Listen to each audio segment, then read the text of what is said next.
भावे गावे गीत भावे गावे गीत शुद्ध करोनिया चित्त तुझा भावा आहे देव तरी हा सुलभ उपाव अनेकांचे कानी गुणदोष मना नाही तुझा भावा आहे देव तरी हा सुलभ उपाव मस्तक ठेंगणा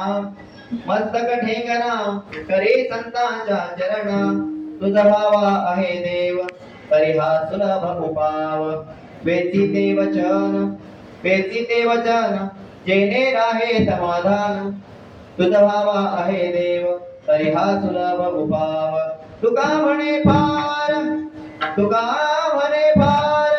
थोडा तरी परोपकार तुझा भावा आहे देव तरी हा सुलभ उपाव पांडुरंगा करू प्रथम नमन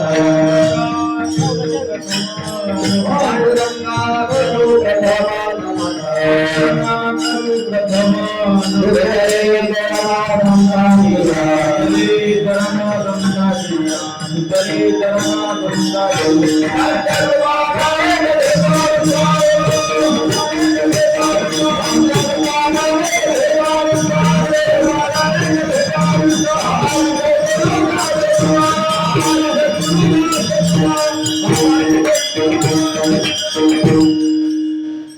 समचरण सरोज सांद्रणीलांबुदा जगन निहित पाणी मंडनं मंडनाना तरुण तुलसी माला कंधरं कंजनेत्रं सदयधवलहासं विठ्ठलं चिन्तयामि योऽन्तः प्रविशोवाच मिमा प्रसुप्ता सञ्जीवयत्य किल शक्तिधर स्वधाम्ना अन्यां च हस्तचरण श्रवणत्वगादीन् प्राणान् नमो भगवते पुरुषाय तुभ्यम् नीलाम्बुजश्यामलकोमलाङ्गं सीता समारोपितवामभागम् पानोनहासाय कटारुचापं नमामि रामं रघुभूषणार्थं मनोजवं मारुततुल्यवेगं जितेन्द्रियं बुद्धिमतां परीक्षं वातात्मजं वानरयूतमुख्यं श्रीरामदूतं शरणं प्रपद्ये कलावत्यजीवोधरार्थावतारं कलाङ्कङ्कतेजोऽधिकामोदिवक्त्रं कलानीशवानापनोदारदक्षं समाधिस्तमूर्तिं भजे ज्ञानदेवम् नमो ज्ञानेश्वरा नमो ज्ञानेश्वरा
नमो ज्ञानेश्वरा नमो ज्ञानेश्वरा निवृत्ति उदारा सोपान देवा मुक्ताबाई नमो त्रिभुवन पावनी आद्यत्रय जननी देवांची नमो सद्गुरु तुकया ज्ञान दीपा नमो सद्गुरु सच्चिदानंद रूपा नमो सद्गुरु भक्त कल्याण मूर्ती नमो सद्गुरु भास्करा पूर्ण कीर्ती संपाद्य ज्ञानं च विधाय भक्तिं विलोकितो येन समाधिराज वैराग्यवन्तं सुविचारयुक्तं नमामि लोकं शिरसा गुरुं तं विठ्ठला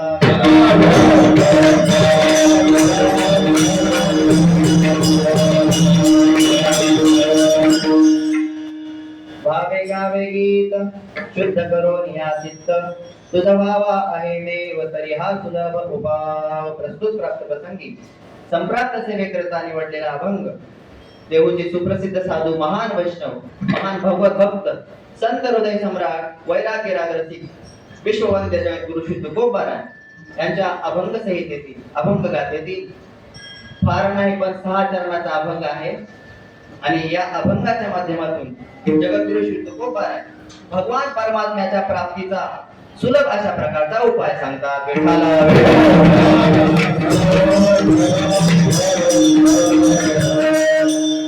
महिला मंडळ थोडं पुढे पुढे सर पुढे सर या परमुलीच्या जवळ या सर. आणि मुलींनी पुढे येऊन बसा इकडं. ते पाठीमागच्या मुली रिकाम्या जागा भरा. पुढे ए उठ प्रगती पुढे सर पुढे सर मुली जागा पुढे चला लवकर पुढे चला पुढे सर मग सगळे पुढे फार पुढे या सर पुढे काय इकडे पुढे बसा इथं रिकाम्या जागेत. इकडे बसा. पाठीमागच्या महिला एक रूम बसा सगळ्या म्हणजे 5 सदस्य पुरुष मंडळ.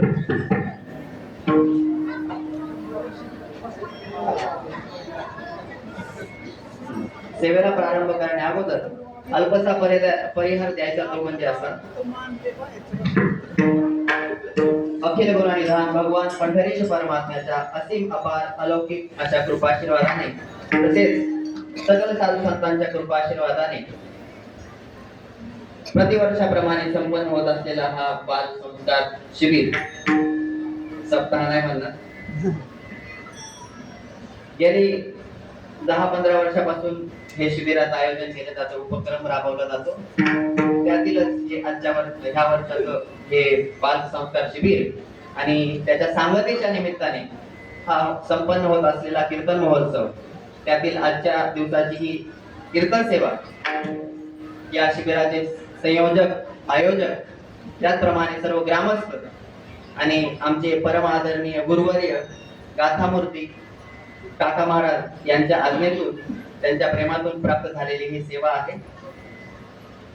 या आजचं हे कीर्तन म्हणजे सप्ताहातील कीर्तन नाही. या कीर्तनाला एक संज्ञा द्यायची झाली जसं पहा आपण सप्ताहामधील कीर्तन असतं ते नियमाचं कीर्तन असतं. वारीच्या वाटचालीमध्ये आपण कीर्तन करतो त्याला काय म्हणतो आपण, वाटचालीचं कीर्तन. तसं आजचं हे कीर्तन काय आहे, शिबिरातलं कीर्तन आहे. एक वेगळ्या प्रकारचं कीर्तन आहे. वेगळ्या प्रकारचं म्हणजे इथं काय दुसरं काहीतरी सांगायचंय का, नाही ते सांगायचं. परंतु आज आपण हे कीर्तन विशेषतः या बालगोपाळांना समोर ठेवून, त्यांना डोळ्यासमोर ठेवून कीर्तन करत आहोत. तसं पाहिलं तर सुट्टीचा काळ म्हणजे उत्सवाचा काळ असतो. काय मुलांच्या दृष्टीने सुट्टी म्हणजे काय असते, आनंदाचा काळ असतो, मोकळं मनसोक्त खेळण्याचा काळ असतो. आणि या सुट्टीचा हा जो आनंदाचा काळ आहे तो शास्त्र सांगतं की हा आनंदाचा उत्सवाचा काळ जरी असला तरी तो फक्त मोकळं खेळण्यामध्ये, हिंडण्यामध्ये, आनंद व्यक्त करण्यामध्ये साजरा करू नये. न तू उत्सव काल अपि तू व्यायाम काल. हा जो मनुष्याच्या जीवनातला आनंदाचा काळ असतो तो मनुष्याने फक्त आनंद व्यक्त करण्यामध्ये किंवा खेळण्या बागडण्यामध्ये न घालवता आपल्या पुढील आयुष्याचा काळ सुखकर कसा होईल, आनंदमय कसा होईल याच्याकरता प्रयत्न करण्याकरता, व्यायाम करण्याकरता, अर्थात प्रयत्नशील होण्याकरता, पुढील जीवन सुखमय होण्याकरता व्यतीत करण्यासाठी असतो. विठाला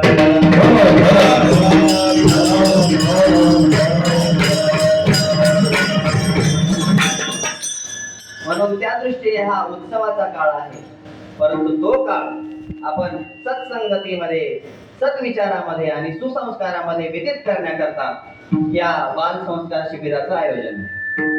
तसं पाहिलं तर मनुष्याच्या जीवनामध्ये, मनुष्य जीवन जगत असताना मनुष्याला 3 अवस्था ओलांडून जावं लागत असतं. 3 अवस्था तुकोबाराने सांगितल्या. तुकोबाराने उपदेश प्रकरणामध्ये त्या 3 अवस्थाचं वर्णन करत असताना स्वतंत्र 3 अभंगाची रचना केली. तुकोबाराय म्हणतात, बालपण मनुष्याचं कसं जात असतं, बालपणे ऐसी वर्ष गेली 12 खेळत आहे पोरा नानामध्ये. हे आयुष्य जे बालपणीचं आहे ते कसं जातं, खेळण्यामध्ये निघून जातं. तारुण्य दशामध्ये काय, तारुण्य अवस्थेमध्ये मनुष्याचा आयुष्याचा काळ कसा जात असतो, तर तारुण्याच्या मध्ये नमाने कोणासी हा. तर तारुण्याच्या काळामध्ये मनुष्य काय करत असतो, तर आपल्या ज्या इच्छा आहेत, आपल्या ज्या कामना आहेत, त्याच्या पूर्ती करता काय करत असतो, जीवन जगत असतो. आणि मनुष्याच्या जीवनामधील अंतिम टप्प्यातील काळ तो आहे वृद्धाप काळ. तो वृद्धाप काळामध्ये काय असतं, मनुष्याला अनेक प्रकारच्या व्याधी, पीडा, दुःख हे सहन करत करत तो आयुष्याचा काळ घालवावा लागतो. एकाच नाटाच्या अभंगामध्ये एकाच चरणामध्ये तुकोबाराय या अवस्थांचं वर्णन करत असताना म्हणतात, बाळपण गेले नेनता तारुण्य तसे विषय व्यथा वृद्धपणी प्रवर्तले चिंता मरे मागुता जन्मधरी. या 3 अवस्था आहेत, परंतु या 3 अवस्थांमधील जी प्रथम अवस्था आहे त्या प्रथम अवस्थेवर पुढच्या अवस्था अवलंबून आहे. जर बालपण फक्त खेळण्या बागडण्यामध्ये घालवलं तर पुढचा आयुष्याचा काळ कसा जाईल सांगता येत नाही. परंतु बालपणामध्येच आपण जर योग्य मार्गदर्शन, योग्य पद्धतीने जीवन व्यतीत केलं आणि पुढच्या आयुष्याचा कार्यकाळ आपल्याला सुखमय होण्याकरता प्रयत्न केले तर आपला पुढचा आयुष्याचा काळ नक्कीच आनंदाचा आणि सुखाचा जाऊ शकतो. विठ्ठला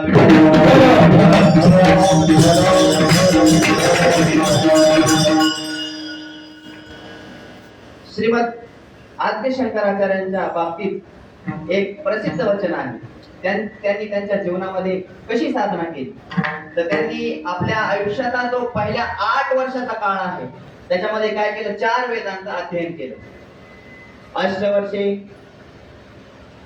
चतुर्वेदी 4 वेदांचं अध्ययन केलं.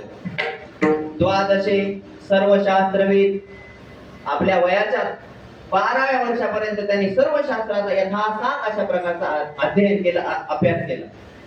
किती वर्षापर्यंत, 12 वर्षापर्यंत. तुकोबाराय म्हणतात काही ती वर्षे गेली 12 वर्षापर्यंत माणसाचा काळ खेळण्या बागडण्यामध्ये जातो. परंतु शंकराचार्यांचा विचार केला तर त्यांनी 12 वर्षापर्यंत सकल शास्त्रांचा यथासांग अशा प्रकारचा अभ्यास केला. नवे पुढे सांगतात षोडशे काय 16 वर्षापर्यंत काय केलं त्यांनी, तर प्लुतवान भाष्य केलं. कशाचं, शांकर सूत्राचं काय केलं त्यांनी, कशाचं भाष्य केलं त्यांनी, ब्रह्मसूत्राचं भाष्य केलं, त्याला शांकर सूत्र आपण म्हणतो. तर शंकराचार्यांनी 16 वर्षापर्यंत काय केलं, आपल्या आयुष्याचा हा महत्वाचा काळ जो आहे तो या शास्त्र चिंतनामध्ये घालवला. नवे स्वतंत्र शास्त्र निर्माण केलं. म्हणून शंकराचार्यांनी जे सांगितलं त्याचं आपण काय करतो, अनुसरण करतो आहोत. आणि काही लोक आजकालचे म्हणतात वैदिक परंपरा वेगळी आणि सनातन परंपरा, वारकरी परंपरा वेगळी. अहो तेच आमचे मूळ आहेत, शंकराचार्यांचंच आपण अनुसरण करतो आहोत. ज्ञानोबाला देखील एक ठिकाणी म्हणतात की आम्ही काय करतो, भाष्यकार ते वाट पुसितो त्यांचंच अनुकरण करून त्यांच्याच मार्गाने आपण काय करतो आहोत, मार्गक्रमण करत आहोत. म्हणून या सकल साधू संतांनी जे आपल्याला अमूल्य अशा प्रकारचं मार्गदर्शन केलेलं आहे त्याप्रमाणे आपला जर आयुष्याचा काल सद्विचाराने आणि सुसंस्काराने घालवला तर नक्कीच आपला जीवन हे एक आदर्श जीवन आणि आनंदमय जीवन झाल्याशिवाय राहणार नाही. विठ्ठला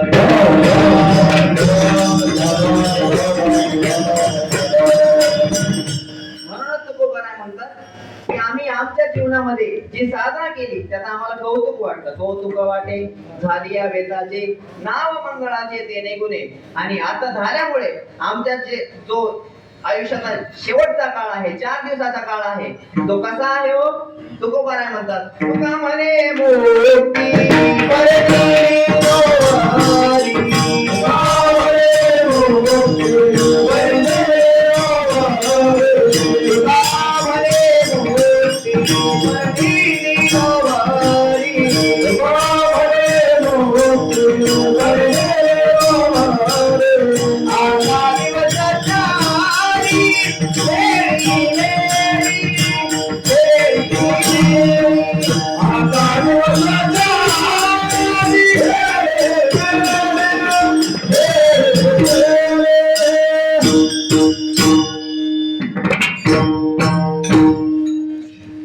तुकोबाराय म्हणतात आता दिवसाच्या आधी खेळी मेळी. आयुष्याचा तर जो काळ योग्य स्थितीमध्ये आपण योग्य पद्धतीने घालवला तर आयुष्याचा उर्वरित काळ जो आहे आता दिवसाच्या आधी खेळी मेळी, पुढचा काळ आपला खेळी मेळी आपल्याला घालवायला वेळ मिळत असतो. जर आताच आपण खेळी मेळी घालवला तर पुढं मग रडारडी, मग पुढे खेळाखेळी नाही.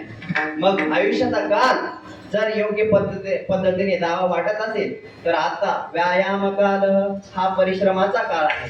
हा आनंद कसा उपभोगायचा, कोणत्या पद्धतीने उपभोगायचा, तो आनंद कसा व्यक्त करायचा हे शिकण्याचा हा काळ आहे. म्हणून तोच आपल्या आयुष्याचा मूल्यवान काळ व्यतीत करण्याकरता इथं या शिबिराचं आयोजन आहे. आणि त्या निमित्ताने जवळपास 110 विद्यार्थी बालगोपाल इथं त्या विचारांचं काय करत आहेत, अनुकरण करत आहेत. सुसंस्कारित होण्याकरता इथं आलेले आहेत. गेल्या भरपूर वर्षापासून हे शिबिर चालू आहे. आम्ही संस्थेत शिकत असताना भरपूर वेळा गुरुवर्य देवराम बाबाच्या निमित्ताने काळेवाडीचं नाव ऐकत आलेलो आहोत. भरपूर प्रसिद्ध गाव आहे आणि आता तो पाहण्याचा योग आलेला आहे काकाच्या निमित्ताने. कारण हा जो काळेवाडी परिसर आहे किंवा हे काळेवाडी गाव आहे हे काही साधी भूमी नाही. येथे आमच्या संस्थेतील परंपरेतील सर्व साधू संत इथं जवळपास आलेले आहेत. त्यांच्या पदस्पर्शाने ही पुनीत झालेली भूमी आहे. मी असं ऐकलेलं आहे की प्रातस्मरणीय बोधे बाबा इथं 8-8 दिवस राहायचे. 25 वर्ष 8-8 दिवस इथं पूर्ण थांबायचे. नवे अनेक साधू संत आहेत, अनेक महात्मे आहेत ज्यांनी इथं वास्तव्य करून इथं साधना केलेली आहे. म्हणून असे हे साधनेनं परिपूर्ण असलेलं गाव आहे. आणि तिथं सुसंस्कार न मिळतील यात काय नवल. मुलांना साहजिकच ते सुसंस्कार मिळणार आहेत. आणि एवढंच नाही, फक्त याच गावातीलच विद्यार्थी इथं शिबिरा करता येतात असं नाही, बाहेर गावाहून देखील इथं विद्यार्थी येतात. आणि आपला हा जो महत्वाचा काळ आहे तो इथं अवकाशाचा जो काळ आहे तो काय करतात, इथं संपन्न करतात, आपला काळ घालवतात. आणि त्यातून अनेक संस्काराचे धडे घेऊन पुढे आदर्श नागरिक होण्याकरता काय होतात, सुसज्ज होतात. म्हणून ही काळाची गरज आहे. कालच महाराजांनी सांगितलं बाल संस्कार शिबिराची का आवश्यकता आहे. कारण यातूनच पुढे भविष्यकालीन पिढी घडणार आहे. त्या पिढीला आदर्श ठेवण्याकरता पहिल्यांदा आपल्या महापुरुषांची ओळख होणं आवश्यक आहे. म्हणून इथं उपक्रम आहे. अनेक साधू संतांचे चरित्र देखील सांगितले जातात. यावर्षी नवीन उपक्रम आहे, दैवी संपत्तीचं वर्णन आहे. दैवी संपत्ती म्हणजे काय, आता या विद्यार्थ्यांना माहीत झालेलं असेल बहुतेक. आता शिबिर सांगतेचा टाइम आहे. दैवी संपत्ती म्हणजे काय मुलांनो, तुम्हाला पुढे बसवलंय म्हणजे फक्त बघण्याकरता नाही. दैवी संपत्ती म्हणजे संपत्ती माहिती. दैवी म्हणजे काय, दैवी संपत्ती काय, चांगले गुण ते आपल्या जीवनामध्ये अंगीकारण्याकरता आपण काय केलं पाहिजे, त्या गुणांचा, त्या सद्विचारांचा अंगीकार आपल्या जीवनामध्ये होण्याकरता, त्या दैवी संपत्तीची ओळख होण्याकरता ह्या वर्षी दैवी संपत्तीचं विवेचन योग्य पद्धतीने अनेक वक्त्यांनी सांगितलेलं आहे. तसं पाहिलं तर या गावामध्ये मी असं ऐकलं डझनभर महाराज आहेत. जसं देवराम बाबा मुख्य आहेत, त्यांच्या मार्गदर्शनाने सगळं काही चालू आहे. गुरुवर्य महाराज आहेत आणि अनेक विद्यार्थी आणखी संस्थेमध्ये शिकत आहेत. 3-4 विद्यार्थी आता सध्या संस्थेमध्ये शिकत आहेत.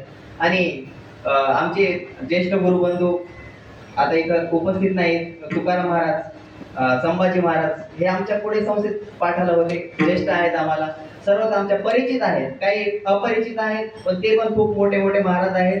तर आमच्या भागामध्ये देखील एक वांगी संस्थान नावाचं गाव आहे. तिथं पण पूर्ण गावामध्ये जवळपास 20-25 महाराज लोक आहेत. तिथं विचारसागराचा पाठ चालतो. एवढं मोठं साधनेनं संपन्न अशा प्रकारचं गाव आहे. तेच आहे, त्यापेक्षा हे साधनेनं संपन्न असलेलं गाव आहे असं म्हणायला हरकत नाही. म्हणून काळेवाडी या नगरीमध्ये गेल्या 6-15 दिवसापासून चालू असलेले हे शिबिर आहे. आणि त्या शिबिरामध्ये आजची ही दुसऱ्या दिवसाची कीर्तन सेवा गुरुवर्यांच्या आज्ञेने प्राप्त झाली. माझं परम भाग्य समजतो आणि उरलेल्या वेळेमध्ये अभंगावर चिंतन करण्याचा प्रयत्न करतो.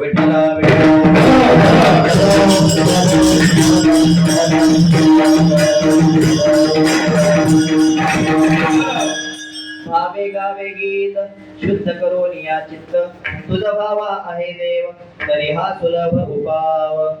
जगद्गुरु श्री तुकोबारायांचा हा 6 चरणाचा अभंग असून या अभंगाच्या माध्यमातून तुकोबाराय परमात्म प्राप्तीचे उपाय सांगतो. पहा, या अभंगाची भूमिका सांगत असताना अनेक प्रकारे अनेक गुरुवारांच्या मुखातून ऐकलेलं आहे की या अभंगामध्ये तुकोबाराय परमात्मा प्राप्तीची साधनं सांगतात, उपाय सांगतात. जर स्वतंत्र दृष्टीने पाहिलं तर तुकोबाराने या 6 चरणाच्या अभंगामध्ये एकूण 5 उपायांचं कथन केलेलं आहे. स्वतंत्र दृष्टीने जर आपण विचार केला तर प्रत्येक उपाय असा आहे तो परमात्म्याची प्राप्ती करून देणारा आहे. आणि दुसऱ्या भूमिकेतून जर विचार करायचा झाला तर तुकोबाराने या अभंगामधील पहिल्या चरणामध्ये उपाय सांगितला आणि तो उपाय साध्य होण्याकरता काही पथ्य सांगितलेले आहेत.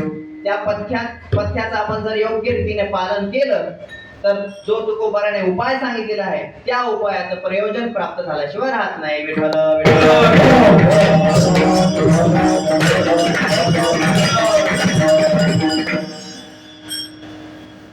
तर आपण या 2 भूमिकेमध्ये दुसरी भूमिका जी आहे त्याचा विचार करणार आहोत. कारण इथं सगळे बालगोपाळ आहेत, आज त्यांना पण कीर्तन कळलं पाहिजे. सगळेच जर उपाय सांगितले त्यांचं कन्फ्युजन होईल. सगळेच जर विचार सांगितले तर नेमकं हे करू का हे करू, हे करू का हे करू असं न होता आपण एकाच उपायाचं चिंतन करणार आहोत. तुकोबारायांनी परमात्मा प्राप्तीचा एक उपाय सांगितला आहे आणि तो उपाय पूर्ण होण्याकरता, तो उपाय साध्य होण्याकरता, सिद्ध होण्याकरता बाकीचे पथ्य सांगितले. पथ्य कशाला म्हणायचं पोरांनो? पथ्य जसं पहा, एखादा डॉक्टर असेल त्या डॉक्टरकडे कोण जात असतं? पेशंट जात असतो. तो पेशंट असल्याशिवाय जाईल का? एखादा लग्न पत्रिका घेऊन जातो का डॉक्टरकडे? असेल नातेवाईक असेल तर जाईल. परंतु साधारणतः आपण जर विचार केला तर डॉक्टरांकडे कोण जातो? पेशंट जातो. बरं, पेशंट गेल्यानंतर काय करतो मग डॉक्टर? काय करतो? पहिल्यांदा चेक करतो आणि नंतर विचारतो काय झालंय तुम्हाला. मग चेक कशासाठी केलं? तर डॉक्टर काय करत असतो? पहिल्यांदा चिकित्सा करतो. काय करतो? ह्याला काय झालंय काय नाही हे तपासणी करतो आणि त्यानंतर योग्य ते औषध त्या पेशंटला देत असतो. बरं, नुसते औषधं खाल्ल्यानंतर त्याचा रोग बरा होत असतो का? नाही. त्याच्याबरोबर काहीतरी टिप पण देत असतो. काय देतो टिप? काय टिप देतो? भरपूर खात जा, तेलकट खात जा, तिखट खात जा असं सांगतो का? आंबट खात जा? नाही. काय सांगत असतो? त्याची व्याधी जशा प्रकारची असेल, विठाला विठाला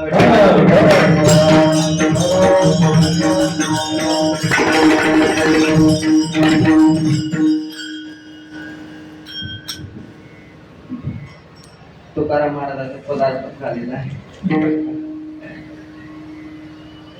सर्व परिचित आहेत, अरुण महाराज आहेत, प्रवीण महाराज आहेत, परंतु आमच्यावर खूप तुकाराम महाराजांचं प्रेम आहे. मी त्यांना कालपासून पाहत होतो पण आता दर्शन झालंय. विठाला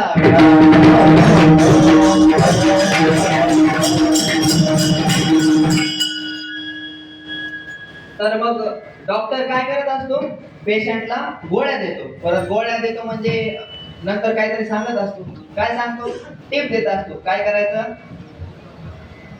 आंबट खायचं नाही, काय तिखट खायचं नाही, परत तेलकट खायचं नाही, तेल कमी वापरायचं सांगितलंय नरेंद्र मोदींनी. तेल कमी वापरायचं, तेलकट खायचं नाही. अजून काय करायचं? बाहेरचं खायचं नाही. बाहेरचं खायचं नाही म्हणजे आतलं काढून खायचं का? नाही. बाहेरचं खायचं नाही. आणखी काय काय सांगितलं डॉक्टर? पोत टाचून टाचून भरायचं नाही, जास्त खायचं नाही, म्हणजे काय? परिमित जेवण करायचं. हे काय आहे? हे टीप म्हणजे पथ्य आहे. पथ्य औषध फक्त घेतलं म्हणजे रोग बरा होत नसतो, त्याबरोबर पथ्य पण सांभाळावे लागतात. पथ्य जर सांभाळले तरच त्या औषधाचा उपयोग होत असतो. विठाला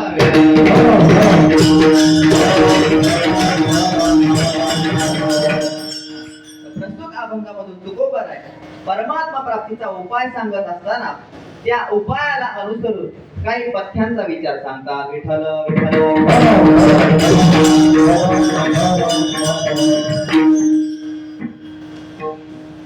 तुकोबाराय परमात्मा प्राप्तीचे उपाय सांगतात. परंतु काही लोकांना शंका येईल की तुकोबारायांनी कशासाठी सांगितलं? कारण काहीतरी विचारल्याशिवाय किंवा काही गरज असल्याशिवाय त्या गोष्टीची विचारणा होत असते किंवा सांगत असतात. बिना प्रयोजनाशिवाय कोणीच काय करायला तयार नाही. प्रयोजनामन उद्देश्य न म्हणतो प्रवर्तते. एखादा मूर्ख जरी मनुष्य असला तरी त्यामधून काहीतरी प्रयोजन असल्याशिवाय तो कार्य करायला तयार होत नसतो. मग काहीतरी प्रयोजन असावं. तुकोबाराय परमात्मा प्राप्ती करून घ्या असं सांगतात, परंतु त्याची काय गरज आहे? कशासाठी देव प्राप्त करायचा? परमात्मा प्राप्त करण्याची आम्हाला काहीच गरज नाही. कशासाठी सांगतात? अशी काही लोकांची शंका असेल. परंतु परमात्मा प्राप्ती करून घेणं हे अत्यंत आवश्यक आहे, नवे नवे अनिवार्य आहे. परमात्मा प्राप्ती केल्याशिवाय आपल्या मनुष्य जीवनाची इति कर्तव्यता होऊ शकत नाही. मनुष्य जीवनाची इति कर्तव्यता होण्याकरता परमात्मा दर्शन काय आहे? अनिवार्य आहे. तुकोबाराय सांगतात, तुका म्हणे जन्म आल्याचे सार्थक, विठ्ठलाची एक देखील आहे. हा पहिलं कारण म्हणजे मनुष्य जीवनाची इति कर्तव्यता. दुसरं कारण काय आहे? कशासाठी परमात्मा प्राप्ती करून घ्यायची? कशासाठी देवाची प्राप्ती करून घ्यायची? तर आपल्या जीवनामधील जेवढ्या काही इच्छा, अपेक्षा, आकांक्षा आहेत त्याची पूर्तता जर व्हावी वाटत असेल तर ती केवळ परमात्मा प्राप्तीनेच होऊ शकते. म्हणून परमात्मा प्राप्ती करायची. विठाला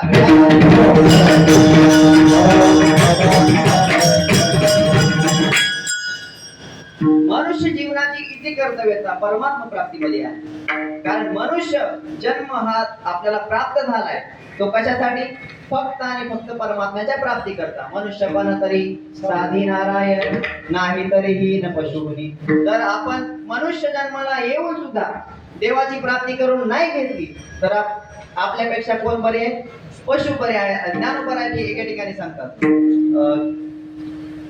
माझी या भजनावीन जळोते, माझी या भक्तीवीन जळोते जी आले पण अगा पृथ्वीवरी पाषाण नसती काही. जर आपण मनुष्य जन्माला येऊन परमात्म्याची प्राप्ती न करता गेलो तर यमापुढे आपल्याला हजर केल्यानंतर यम आपल्याला प्रश्न विचारेल की बाबा तुला हा जन्म दिला होता देवाने कशासाठी? परमात्मा प्राप्ती करता. यमधर्म म्हणे तया दोषी असी कार्य केशवासी चुकले ती कथा पुराण श्रवण होते तुम्हा कान डोळे मुख. तुम्हाला हे इंद्रिय दिले इंद्रिय हातपाय कान डोळे मुख बोलावया वचन जेणे तू जोडशी नारायण नासे जीव पण भोरोगे. सर्व काही प्राप्त असताना देखील तुम्ही परमात्म्याची प्राप्ती केली नाही मग याचं प्रयोजन काय? म्हणून मनुष्य जन्माचं प्रयोजन काय कशामध्ये आहे? तर केवळ आणि केवळ परमात्म्याच्या दर्शनात, परमात्म्याची प्राप्ती होण्याकरता. ठीक आहे, तुम्हाला त्या प्रयोजनात सोबत काही संबंध नाही असं जर तुम्ही म्हणत असाल तर तुम्हाला ज्याच्यासोबत संबंध आहे, जे तुम्हाला अपेक्षित आहे ते प्राप्त करण्याकरता का होईना देवाची प्राप्ती करणं काय आहे? खूप अगत्याचं आहे, गरजेचं आहे. तुम्ही म्हणाल आमच्या जीवनामध्ये काय अपेक्षा आहेत, काय गरज काय आहे? तर मनुष्य जीवनामध्ये मनुष्याच्या अनेक गरजा आहेत. पहा, शाळेमध्ये शिकवलं जातं की नाही? काय शिकवलं जातं? मनुष्याच्या मूलभूत गरजा. पहिला प्राथमिक शिक्षण घेत असताना शिकवलं जातं मनुष्याच्या काय आहेत? काही मूलभूत गरजा आहेत. कोणकोणत्या गरजा आहेत? कोणकोणत्या? अन्न, वस्त्र आणि निवारा. बरोबर. काय काय बोललं? अन्न, वस्त्र आणि निवारा. एवढ्या तीनच मूलभूत गरजा आहेत का? नाही. आता शिक्षण प्रसारक मंडळाने किंवा शिक्षण मंत्रालयाने आणखी एक त्याच्यामध्ये भर घातली आहे. काय काय आहे? तुम्ही म्हणाल मोबाईल आणि चार्जर. नाही. काय? अन्न, वस्त्र, निवारा आणि शिक्षण. काय काय सांगितलं? अन्न, वस्त्र, निवारा आणि शिक्षण. शिक्षण कशामुळं त्यांनी त्यामध्ये ऍड केलं? काय कारण असावं बरं? कारण अन्न, वस्त्र आणि निवारा या तीन गोष्टी मनुष्यापाशी असतील तरच तो मनुष्य असेल. नाही, तो मनुष्य त्याच्याने होत नाही. त्याने योग्य शिक्षण घेतलं, कसं जगायचं, कसं मरायचं हे शिक्षण त्याने घेणं आवश्यक आहे. शिक्षणाने मनुष्याला हे सर्व काही समजतं. म्हणून शिक्षण ही काय आहे? मूलभूत गरज आहे. आणि तुम्ही म्हणाल तसं मोबाईल आणि चार्जर ही पण एक आजकालच्या काळामध्ये मूलभूत गरज झाल्यासारखं झालेलं आहे. कारण मोबाईल नसेल तर माणसाला काही सुधरत नाही. आजकाल मुलं देखील आपला जो अभ्यासाचा काळ आहे त्या अभ्यासाच्या काळामध्ये काय करतात? बोट फिरवत बसतात. बोट फिरवतात म्हणजे जप करत नाहीत. काय करतात? बोट फिरवतात म्हणजे रील बघत बसतात. म्हणून आपल्या आयुष्याचा मूलभूत आयुष्यामध्ये मूलभूत गरजा असतील तर त्या आहेत अन्न, वस्त्र, निवारा आणि शिक्षण. या 4 मूलभूत गरजा पूर्ण झाल्या म्हणजे मनुष्य जन्माची इति कर्तव्यता आहे का? या 4 गरजा मनुष्याला पूर्ण झाल्या, प्राप्त झाल्या म्हणजे त्याला सर्व काही मिळाल्यासारखं आहे का? नाही. तर मनुष्याला याच्यापेक्षा पुढचं काहीतरी पाहिजे. फक्त अन्न प्राप्त झालं म्हणजे त्याला सर्व काही मिळालं आहे असा भाग नाही. एखाद्याजवळ भरपूर काहीतरी खायला आहे, भरपूर अन्न साठा आहे, परंतु त्याला आहे शुगर. आता काय खाता? फक्त दुसरे खाताने पाहायचे. मग त्याला अन्न प्राप्त आहे परंतु ते अन्न तो खाऊ शकत नाही, अर्थात दुःख आहे. आणि ते दुःख जाण्याकरता काहीतरी करावं लागेल. दुःख जाण्याकरता काहीतरी करावं लागेल म्हणजे काय करावं लागेल? दुःख नावाची वस्तू घालवण्याकरता सुख नावाची वस्तू प्राप्त करण्यासाठी प्रयत्न करावा लागतील, तेव्हा दुःख जाईल. म्हणून मनुष्य जीवनामधील गरजा, अपेक्षा, आकांक्षा पूर्ण करण्याकरता एकमेव उपाय जर काय असेल तो आहे परमात्मा. परमात्मा एकदा का प्राप्त केला तर त्या मनुष्याला सुख प्राप्त होतं, अन्यथा सुख प्राप्त होत नाही. तो बरं सांगतो जीवा सुखानो हे सुखानो हे सुखानो जीवा सुखानो हे सुखानो हे सुखानो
जीवा सुखनो हे कशाविन आपुला तो एक देव करून घ्यावा.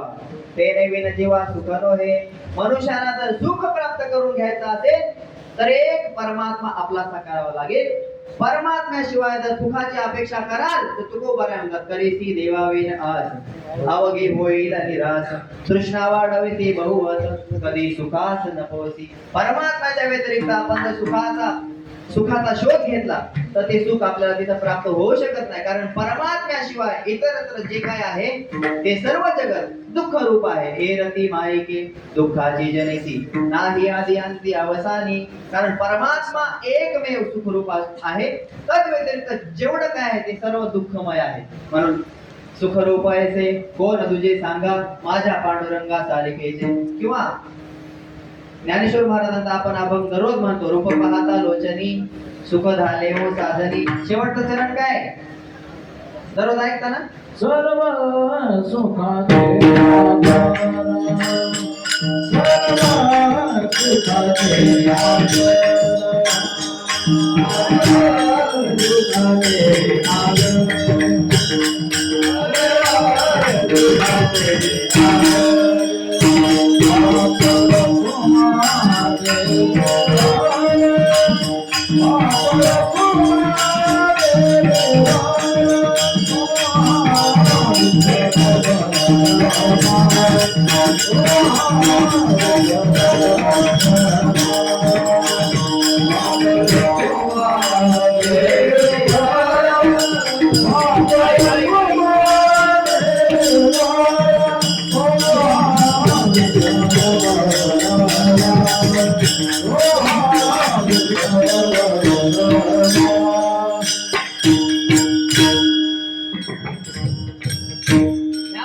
सर्व सुखाचे सर्व सुखाचे आगर बाप रघुमा देवीवर.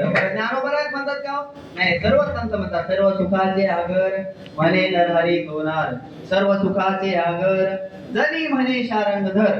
तो परमात्मा सुखरूप आहे. कारण यो वै भूमा तत्सुखम नाल्पे सुखम अस्ति भूमैव सुखम. परमात्मा व्यापक स्वरूपाचा असल्यामुळे परमात्मा सुखरूप आहे आणि तद्व्यतिरिक्त जेवढं काय आहे सर्व माईक आहे, दुःख रूप आहे, जड आहे. म्हणून सुख जर प्राप्त करून घ्यायचं असेल तर ते केवळ आणि केवळ परमात्म्याच्या प्राप्तीमध्ये आहे. म्हणून परमात्म्याची प्राप्ती करून घेणं आवश्यक आहे. विठाला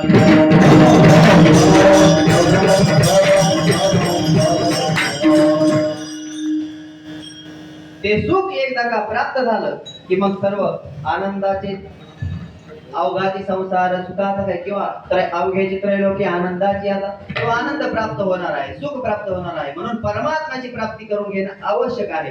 मग असं एका साधकाला किंवा सद्ग्रहस्थाला तुकोबारांचे विचार खूप पटले आणि तो तुकोबारांच्या समोर आला, नतमस्तक झाला आणि हात जोडून तुकोबारांना विचारू लागला, तुकोबारा तुम्ही म्हणता की सुख प्राप्ती करण्याकरता परमात्मा प्राप्ती आवश्यक आहे, परंतु मला सांगा तो परमात्मा प्राप्त झाल्यानंतर तुमच्या जीवनामध्ये असा काही अनुभव आलेला आहे का की तुम्हाला तो परमात्मा प्राप्त करून घेतल्यामुळे तुम्हाला सुख प्राप्त झालं? तर तुकोबारा म्हणतात माझा पहा अनुभव केला देव आपुला.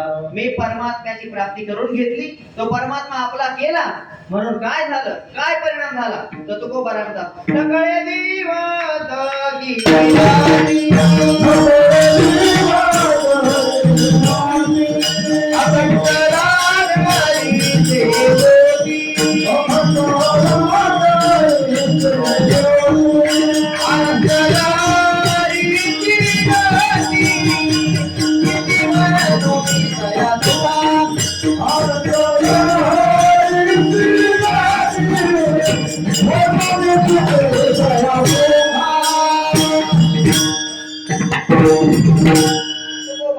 नकळे दिवस की राती अखंड लागली ते ज्योती आनंद लहरीची गती किती वर्णू मी किती सुखा. त्या सुखाचं काय वर्णन करावं?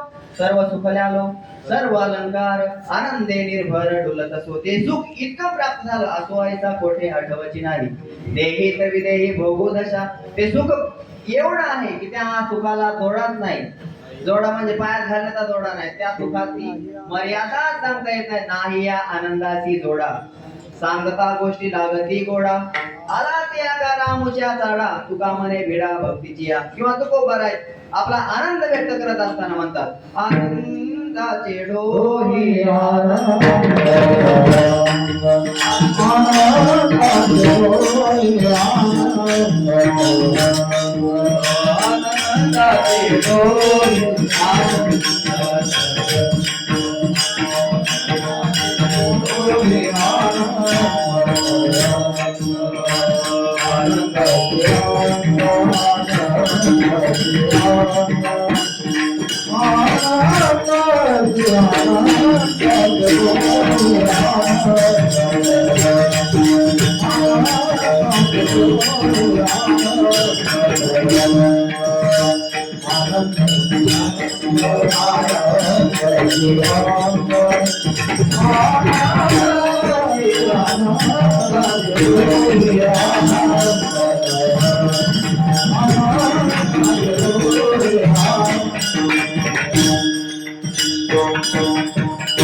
काय सांगता येणार नाही. एवढा आनंद झाला की आमचा आनंद गगनात मावेना. इतका आनंद झाला की तो आनंद आम्ही शब्दात देखील सांगू शकत नाही. तो कशामुळे प्राप्त झाला हो? तुकोबारा म्हणतात आम्ही देव आपलासा केला आणि त्या योगाने आम्हाला हा आनंद प्राप्त झाला. एवढंच नाही, महाराज तुकोबारांच्या जीवनामध्ये प्रतिकूलतेचे असंख्य अशा प्रकारचे प्रसंग आले. तुकोबारांच्या जीवनामध्ये अनेक संकटांना तुकोबारांना सामोरे जावं लागलं, परंतु त्या प्रसंगाच्या योगाने किंवा त्या दुःखाच्या योगाने तुकोबारांच्या या आनंदामध्ये तीळ मात्र देखील न्यूनता आली नाही. नवे तुकोबारांना जेव्हा या प्रसंगाला सामोरे जावं लागलं, जेव्हा दुष्काळ पडला, दुष्काळ आटीला द्रव्य निरामान स्त्री एक अन्न करता मेली. दुष्काळ पडला महाराज, दुष्काळ पडला आणि दुष्काळामध्ये दिवाळा निघालं. तर तुकोबाराचे काय उद्गार आहे? तुकोबारा आपल्यासारखं रडत बसले नाही, तुकोबाराने आनंदाचे उद्गार काढले. बरं झालं, काय म्हटले तुकोबारा? बरे झाले देवा निघाले दिवाळे, बरे झाले देवा निघाले दिवाळे, बरे झाले देवा निघाले दिवाळे, बरे झाले देवा निघाले दिवाळे.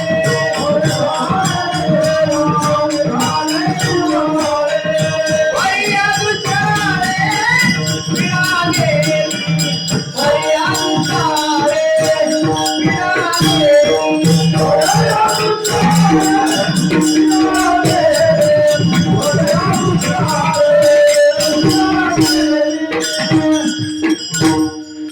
तुकोबारा म्हणतात बरे झाले. जर आपल्याला असा दुःखाचा प्रसंग आला आणि आपल्याला जर विचारलं तर आपण काय म्हणू? काय सांगावं महाराज, काय सांगावं असं आपण म्हणू. पण तुकोबारा म्हणतात बरे झाले, बरं झालं. कारण द्रव्य गेलं, आमचं सगळं द्रव्य नाहीच झालं, परंतु त्याचा आम्हाला खेद नाही. कारण आपुले जे साचे ते कल्पांतही नवाचे. आपलं ते असतं ते आपल्यापासून कल्पांत झाला तरी जाऊ शकत नाही, आणि आपलं जे नसतं आपण कितीही प्रयत्न केला तरी आपल्यापाशी राहत नाही. तुकोबारा म्हणतात जाऊ द्या ना, गेलं तर गेलं, ते आपलं नव्हतंच, त्यामुळे आपल्या जवळ राहिलं नाही. तुकोबारायांनी दुष्काळाच्या परिस्थितीमध्ये आपलं जेवढं काही धन होतं ते सर्व लोकांना वाटून दिलं महाराज. परंतु तुकोबारायांनी खेद केला नाही, त्यांच्या आनंदामध्ये तिळ मात्र देखील न्यूनता आली नाही.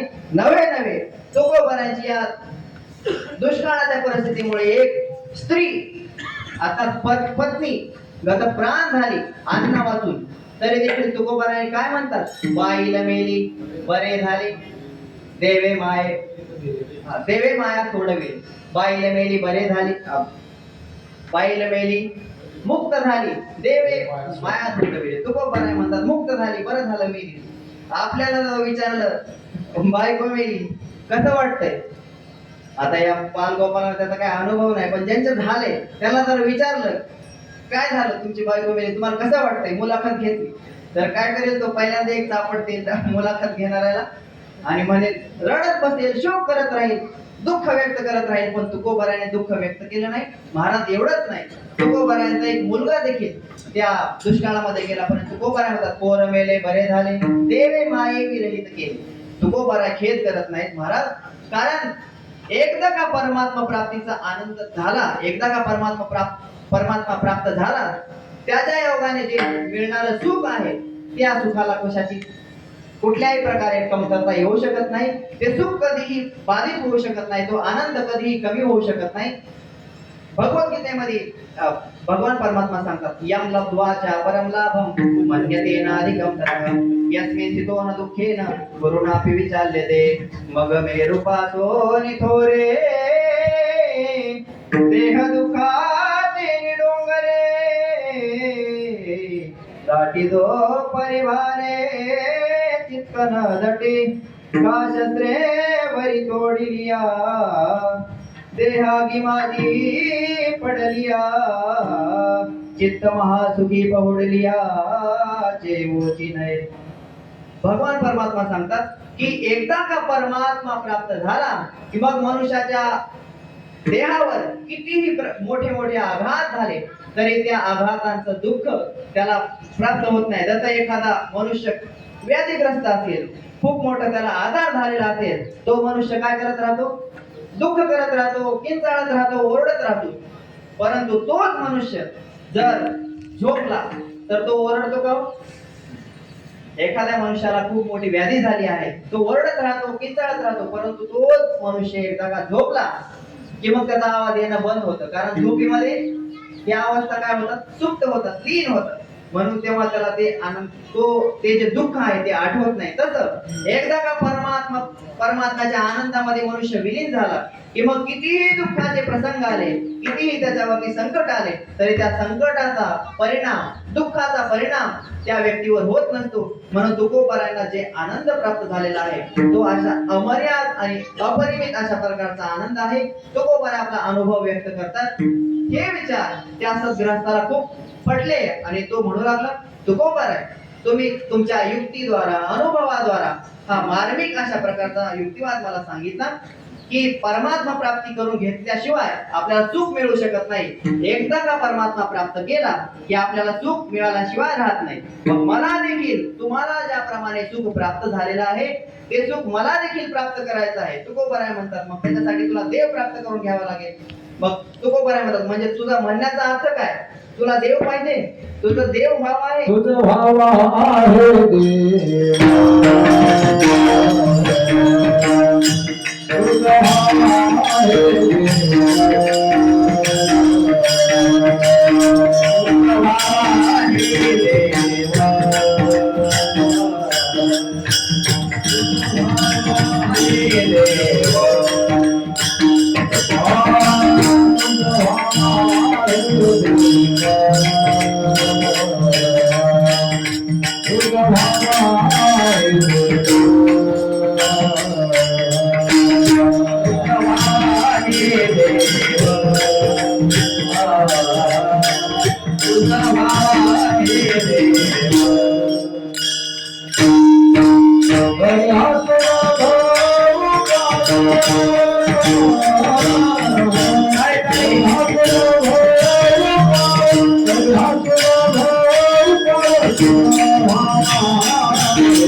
तुझ भाव आहे तरी हा भाव तुकोबराय म्हणतात तुला देव प्राप्त करून घ्यायचा आहे.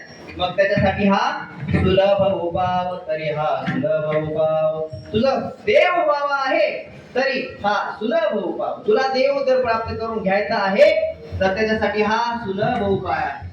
तर तुकोबराने इथं एक खूप अतिशय अत्यंत महत्वाचा असा शब्द योजला आहे. तुकोबराय म्हणतात सुलभ उपाव. हा सुलभ उपाव आहे. पहा अधिकारी तीन प्रकारचे सांगितले जातात शास्त्रामध्ये. तीन अधिकारी असतात. त्यांना एखादा विषय पटवून द्यायचा असेल तर वेगवेगळ्या पद्धती आहेत. कारण जसा अधिकारी असेल तसाच उपदेश करावा लागतो. कारण तुकोबराय ठिकाणी म्हणतात ना अधिकार तैसा करू उपदेश साहेर होते त्या सतेचे देव. तुकोबराय पुढे दृष्टांत सांगतात मुंगीवरी भार गजाचे पालन. मुलांना लक्ष द्या. हे बघा मुंगी आहे मुंगी आणि मुंगीला काम दिलं कशाचं? हत्तीला सांभाळायचं. चालेल का? हत्ती आहे आणि हत्तीला कोणाला सांभाळायला दिलं? मुंगीला. मुंगीला सांगितलं हा हत्ती आहे आणि या हत्तीला सांभाळायचं काम कोणाचं आहे? मुंगीचं आहे. मग सांभाळायचं कसं? आई आपल्या मुलाला कसं सांभाळते हो? लहान असेल त्याला चालता येत नाही तर काय करते? कडेवर घेते. मग त्या मुंगीला आता काय करावं लागेल? हत्तीला डोक्यावर घ्यावं लागेल. जमेल का? मुंगीवरी भार गजाचे पालन हे होऊ शकतं का? होऊ शकत नाही. मग अधिकार जसा असेल त्याप्रमाणे त्याला सांगावं लागतं. लहान मुलं आहेत आणि त्यांना वेदांताच्या अनेक उपपत्त्या सांगितल्या समजतील का? मोठ्याच माणसाला समजत नाही तर लहान मुलाला समजणं खूप कठीण आहे. अधिकारी तीन प्रकारचे आहेत. एक उच्च अधिकारी आहे, एक मध्यम अधिकारी आहे आणि एक कनिष्ठ अधिकारी आहे. उत्तम अधिकाऱ्याला फक्त सिद्धांत सांगितला तरी तुका म्हणे कानी ऐकिली मात तो जीव झाला घात जीवपणा म्हणून त्याला ते तत्काळ समजून जातं. परंतु मध्यम अधिकारी तसा नाही. मध्यम अधिकाऱ्याला जर एखादा विषय समजून द्यायचा असेल तर त्याला युक्तिवाद करावा लागतो, प्रामाण्य द्यावं लागतं, प्रमाण द्यावं लागतं, पुरावे द्यावं लागतात, तेव्हा त्याला समजतं. परंतु जो कनिष्ठ अधिकारी आहे तो यांच्यापेक्षा वेगळा आहे. त्याला हे युक्त्या सिद्धांत हे काहीच कळत नाही. त्याला फक्त दृष्टांत द्यावे लागतात. आजकाल कीर्तनामध्ये विनोद आहे, विनोदाचं कीर्तन आहे का कीर्तनामध्ये विनोद आहे हे समजत नाही. पूर्ण कीर्तनच एक झालं की एक झालं की एक. जशी आजीबाई आपल्या नातवंडाला काय सांगते? गोष्टी सांगत बसते. तसंच कीर्तनात झालं. कीर्तन हे गोष्टी करण्याची जागा नाही. तिथं विनोद करणं आणि गोष्टी काहीतरी थापा मारत बसणं, सासू सुनाच्या गप्पा मारत बसण्याचं ठिकाण नाही. तिथं विनोद असतात. कशासाठी? जो चाललेला विषय आहे, सिद्धांत आहे, तो समजण्याकरता किंवा समजून देण्याकरता, पटवून देण्याकरता, रुचण्याकरता, पचण्याकरता ते दृष्टांत सांगितले जातात. मग कनिष्ठ अधिकारी असेल तर त्याला दृष्टांताच्या माध्यमातून सांगितलं जातं. मग तुकोबारा इथं सुलभ अशा प्रकारचा उपाय असं म्हणतात. म्हटल्यानंतर त्या सद्गृहस्थाला आनंद वाटला की तुकोबारा ज्या अर्थी म्हणतात तरी हा सुलभ उपाय आहे म्हटल्यानंतर आपण निश्चितच हा उपाय करू शकणार, म्हणजे आपल्याला पण देव नक्कीच प्राप्त होणार असा त्याचा दृढ विश्वास निर्माण होतो. तुकोबारांना तो परत प्रतिप्रश्न करतो, का हो तुकोबारा, तुम्ही म्हणता की तुला देव प्राप्त करून घ्यायचा तर हा सुलभ उपाय, पण हा म्हणजे कोणता, काय तर त्याचा असेल ना मागं पुढे, हा म्हणजे नेमका कोणता, तर हा सर्वनाम तुकोबार आहे इथे योजतात ते प्रथम चरणाला अनुलक्षून योजतात. तो उपाय कोणता आहे, महाराज अभंगाच्या पहिल्या चरणात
तुकोबाराय म्हणतात हा सुलभ उपाय.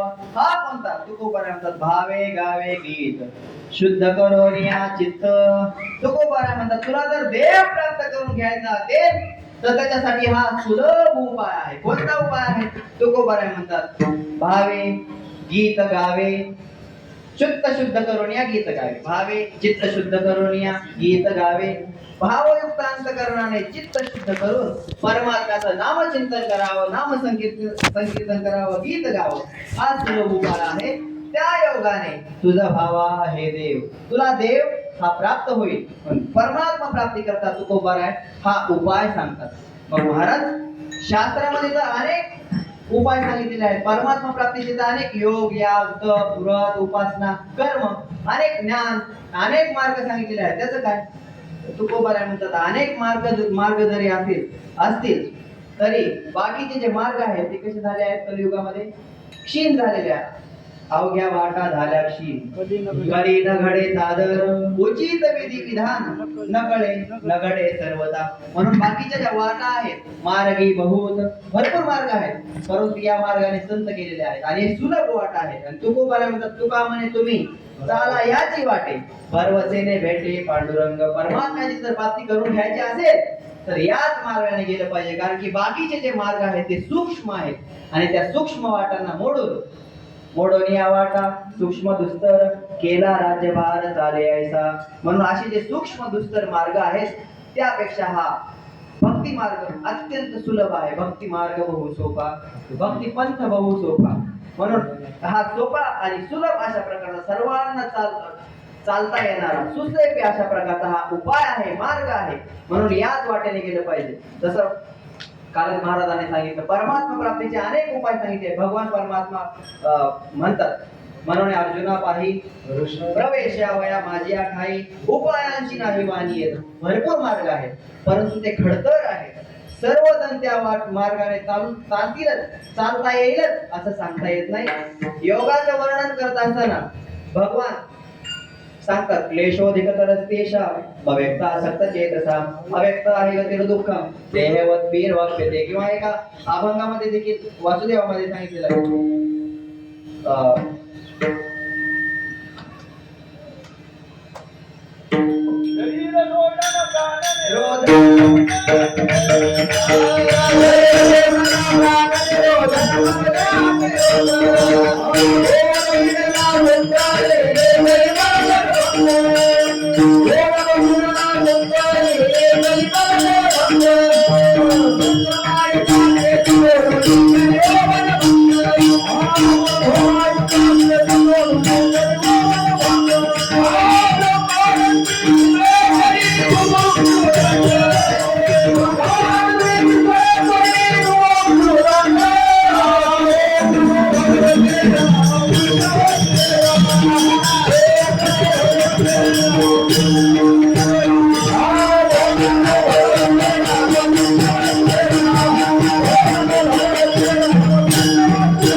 धन्यवाद. शरीर शोषण प्राण निरोधन मनोदय योग पीडन कुंडलिनी कलिमल दलभंग ऊर्ध्वायुषा श्वेत तोडणी करिवो रभंग. हे अत्यंत कठीण अशा प्रकारचा योग मार्ग आहे. या क्लेशोधिकतर देश आम्ही या श्लोकात अनुवाद करत असताना विवेचन करत असताना ज्ञानोबराने मार्मिक अशा प्रकारचे दृष्टांत दिलेले आहेत. योग मार्ग कसा कठीण आहे ज्ञानोबरा सांगतात. शीत वेढावे उष्ण पांघरावे वृष्टीचे असावे रातो तहानेली आतानची पियावे भुकेली भुकची खावे अहोरात्र वावे मावा. ज्ञानोबराने विस्तृत याचं चिंतन केलेलं आहे. ज्ञानोबरा म्हणतात काय फार काय सांगावं. किंबहुना पांडवा हा अग्नी प्रवेश नित्य नवा प्रकार विन करावा तो हा योग. हा योग मार्ग किती कठीण आहे. ज्ञानोबाने म्हणतात फार काय सांगावं. हा प्रत्येक दिवशी अग्नी प्रवेश करण्यासारखा कठीण मार्ग आहे. पहा ज्ञानोबा इथं मार्मिक चिंतन करतात. ज्ञानोबा म्हणतात प्रकारे विन करावा तो हा योग. पहा पूर्वीच्या काळामध्ये सती प्रथा होती. सती प्रथा म्हणजे काय मुलांना तुम्ही शिकलेलं असेल शाळेमध्ये. सती प्रथा कशाला म्हणायचं. सती नावाची कोणी महिला आहे आणि तिची प्रथा काय. सती प्रथा म्हणजे जळत्या आगीमध्ये उडी घेणं. आणि ते फक्त काय एकटीनेच उडी घ्यायची का हो नाही. सती प्रथा अशी एक प्रथा होती. कुप्रथा तिला म्हटलं जातं. त्या प्रथेमध्ये असं होतं की एखाद्या महिलेचा जर पती गतप्राण झाला मेला तर काय करावं लागायचं त्या महिलेला. त्या पती सोबत जो मेलेला आहे ज्या देहामध्ये प्राण नाही अशा देहासोबत काय करावं लागायचं तिला अग्नी प्रवेश करावा लागायचा. म्हणजे त्याला सती प्रथा म्हणायची. परंतु ज्ञानोबा राय म्हणतात हा योग मार्ग किती कठीण आहे. योग मार्ग एवढा कठीण आहे की ती महिला जी आहे सती जाणारी ती फक्त एकदाच ते पण आपल्या पती सोबत काय करते अग्नीमध्ये प्रवेश करते. परंतु हा योग मार्ग एवढा कठीण आहे की दररोज अग्नीमध्ये प्रवेश केल्याप्रमाणे आहे. अर्थात दररोज मृत्यू एवढं दुःख भोगण्या एवढा परिश्रम करण्या एवढा हा कठीण मार्ग आहे. हा अग्नि प्रवेशू नित्य नवा व्रताने विन करावा तो हा योग. तो ज्ञानोबराय म्हणतात त्या सती प्रथेमध्ये किमान त्या महिलेचा पती तरी सोबत असतो. त्याला त्याच्याकडे बघून मेलेलं का असताना त्याच्याकडे बघून तरी त्या अग्नीमध्ये प्रवेश करावा वाटेल. परंतु इथं तर तसं पण नाही. दररोज अग्नीमध्ये प्रवेश करायचा आहे आणि तो पण बिगर नवऱ्याचा म्हणजे कोणीच सोबत नाही एकट्यालाच दररोज प्रवेश करायचा. एवढा हा कठीण मार्ग आहे.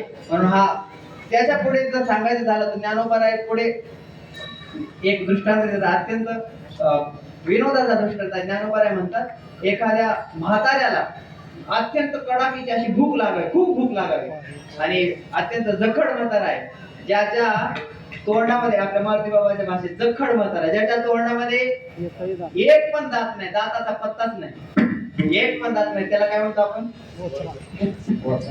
बोचरा. म्हणजे त्या मनुष्याच्या तोंडामध्ये एक पण दात नाही. त्याला खूप भूक लागली. आता त्या म्हाताऱ्या माणसाला जर चणे खायला दिले फुटाणे एक पण दात तोंडामध्ये नाही तर तो खाईल का हो. खाईल का तो फुटाणे खाऊ शकेल. ज्ञानोबा ह्याच्या पुढे जाऊन सांगतात. ज्ञानोबा म्हणतात एक म्हातारा आहे आणि त्या म्हाताऱ्याला चणे दिलेत खायला फुटाणे. परंतु ते साधे सुधे फुटाणे नाही.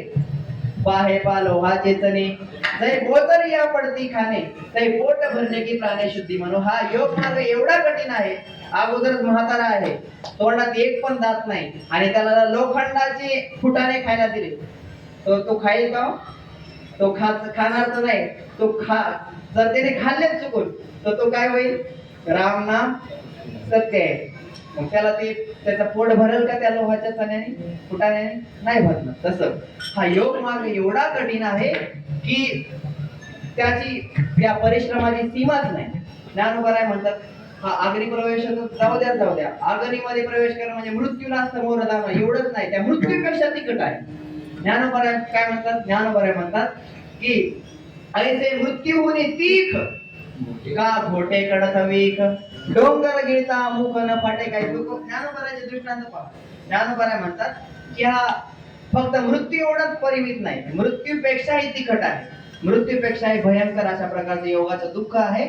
कसं दुःख आहे? ज्ञानोबराय दोन दृष्टांत देतात. ज्ञानोबराय म्हणतात विष असतं, विष म्हणजे ते बर्थडेच्या दिवशी विश करतात ते विष नव्हे बरं का. विष कशाला म्हणतात?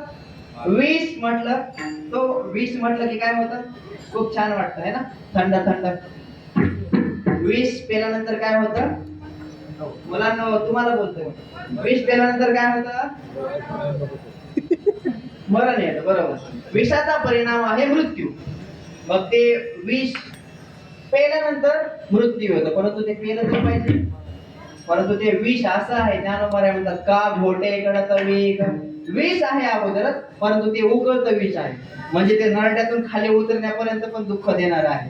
एवढं कठीण आहे योगाचं. बरं एवढंच नाही, ज्ञानोबराय म्हणतात डोंगर गिळता मुख न फाटे काही. डोंगर गिळायचं सांगितलंय आणि डोंगर गिळायचं म्हटलं तोंड फाटणार नाही का? डोंगर केवढा, आपलं तोंड केवढं. तोंड जर डोंगर गिळायच्या उद्देशाने जर आपण प्रसवलं, विसरलं तर काय होईल हो? तोंड फाटल. पहा, तो एक छोटासा दृष्टांत आहे, भारती बाबा नेहमी सांगत असतात. एक बेडकाचे दोन पिल्ले आपल्या सरोवरामधून फिरायला बाहेर गेले. जसं तुम्ही शिबिरातला मधला टप्पा असला की इकडं जा तिकडं जा फिरायला जाता, किंवा पाठ सोडून पळून जाता, किंवा गावाकडे निघून जाता, मामाच्या गावाला लग्नाला गेलो, इकडे गेलो तिकडे गेलो. तसं ते बेडकाचे पिल्ले फिरायला गेले. तर तुम्हाला प्रश्न विचारणार आहे बरं का, लक्ष द्या. बेडकाचे पिल्ले बाहेर फिरायला गेले आणि फिरायला गेल्यानंतर त्यांना एक खूप मोठा प्राणी दिसला. तो प्राणी होता बैल. कोणता? बैल. तुम्ही म्हणता खूप मोठा प्राणी कशाचा? बैल तर छोटाच असतो, परंतु ते बेडकाचे पिल्ले केवढे असतात? तो छोटे छोटे. त्या बेडकाच्या पिल्लांना तो मोठाच प्राणी वाटणार ना. ते त्या बैलाला पाहून खूप घाबरले आणि पळतच आपल्या तलावाकडे आले. आणि आल्याबरोबर त्यांनी ही गोष्ट सांगितली. कोणाला? सरला. कोणाला सांगितली? आपल्या आईला सांगितली, बेडकीला सांगितली. त्या बेडकीला जेव्हा ही गोष्ट सांगितली तेव्हा ती बेडकी म्हणाली कोणता प्राणी पाहिला मोठा? आता त्या बेडकाच्या पिल्लांना माहित नाही नाव गाव, कोणता प्राणी, काय तो हत्ती का वाघ आहे का कोण. त्यांना फक्त एवढंच माहिती कोणता तरी मोठा प्राणी. एवढं पाहिल्यानंतर ती बेडकीला म्हणू लागली खूप मोठा प्राणी होता. मग बेडकीने प्रयोग करायला चालू केला. बेडकी म्हणू लागली केवढा प्राणी होता मला सांगा, मी तुम्हाला इशाऱ्याने सांगते. तिने काय केलं? हवा आतमध्ये घेतली, आपलं शरीर विस्तारायला चालू केलं, थोडी मोठी झाली. म्हणू लागली मुलांना एवढा होता का तो प्राणी? मुलं म्हणून छे एवढा छोटा नाही, खूप मोठा प्राणी होता. मग तिने अजूनच दम भरला आणि आपलं शरीर फुगवायला चालू केलं. फुगवलं, परत विचारलं मुलांना एवढा होता का तो प्राणी? ती बेडकी विचारते आणि मुलं म्हणतात नाही आणखी मोठा होता. तिने आणखीनच आपलं शरीर फुगवायचा प्रयत्न केला. एवढं तिने आपलं शरीर विस्तारलं, एवढं फुगवलं की फुगलेला फुगा गेला. ती बेडकी फुटून गेली. ती सांगू शकेल का एवढा तो बैल आहे? तेवढी होऊ शकते का ती? असं डोंगर गिळता मुख न फाटे काय. डोंगर गिळायचं म्हटलं तोंड फाटणार नाही का? तशी ही एवढी कठीण साधना आहे की ती सर्वांनाच शक्य होईल असे सांगता येत नाही. योग मार्ग खूप कठीण आहे. म्हणून ज्ञानोबराय पुढे जाताना म्हणतात की म्हणून योगात या वाटा जे निघाले का तो गटा, त्या दुःखाचा ती वाटा भागाला. जे योग मार्गाने निघालेले आहे त्यांना दुःख भोगावं लागतं आणि अंती जर साध्य प्राप्त झालं तर सुख आहे. अन्यथा वेद त्या योगाने आणि बाकीच्या साधनाने मिळणारं साध्य एकच आहे. फळावर जे मिळणार आहे ते भक्तीने सुलभरित्या प्राप्त होणार आहे. ज्ञानोबा म्हणतात वाचोने योगाचे बळे अधिक काही मिळे ऐसे नाही आगळे कष्टाची तया. आगळं काहीतरी मिळणार आहे असं नाही, सारखंच मिळणार आहे. परंतु हे बघा असा घास खायचा आहे आणि असा पण घास खायचा आहे. पोरांनो तुम्हाला जेवायला सांगितलं आणि तुम्हाला महाराजांनी सांगितलं असा घास खा, असा हात वळवून आणून घास खा आणि असा खा, कोणाचं जेवण पटकन होईल? असा घास खाणाऱ्याचं का असं सरळ घास खाणारच होईल ना. मग जे सुलभरित्या तुम्हाला प्राप्त होणार आहे भक्तीच्या मार्गाने, ते जर योगाच्या मार्गाने तुम्हाला तेच प्राप्त होणार आहे तर तुम्ही कुठे जा? योग मार्ग. म्हणून ज्ञानोबा काय म्हणतात, म्हणून येरते पार्था नेरतीच हे व्यथा जे का भक्तिपंथा ओठंकले. म्हणून भक्ती मार्गाने जे चाललेले आहेत त्यांना हे परिश्रम भोगाची गरज नाही, हे दुःख प्राप्त करून घ्यायची गरज नाही, त्यांना सुलभरित्या हे सर्व काय प्राप्त होणार आहे. म्हणून तुकोबारे म्हणतात तरी हा सुलभ उपाय. कोणता उपाय सांगितला? तुकोबारे म्हणतात भावे गावे गीत. भावयुक्त अंतकरणाने आपलं चित्त शुद्ध करून परमात्म्याचं नामचिंतन करावं, हाच परमात्म्याच्या प्राप्तीचा सुलभ उपाय आहे. विठाला